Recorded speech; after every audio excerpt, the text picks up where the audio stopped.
Alongside the pre-meeting prep and meeting notes tab, you can also use the Ask Anything tool to ask Jump any sort of questions that you want to know about the meeting, or have Jump list out specific details that you have in mind. For example, I could say to Jump, can you give me any concerns or preferences that the client expressed? And then it'll go through the transcript, find that information, and then populate that here in the Ask Anything tool.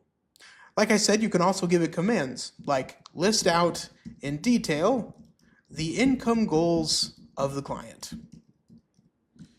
Again, Jump will go through the transcript, find that information, and then populate it here in the Ask Anything tool.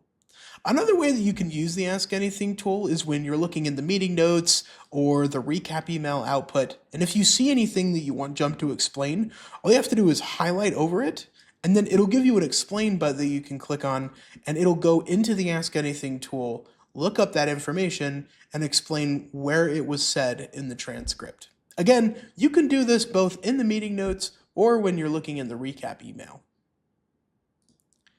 The other tab that you'll see here next to Ask Anything is the Analytics tab, and the Analytics tab breaks down a lot of really cool things like sentiment analysis, so was happiness expressed, or gratitude? How about talk time? Who spoke the most? Who spoke the least? And then keywords. If you happen to have keywords set up in your account settings, we'll let you know if those keywords were mentioned in this meeting.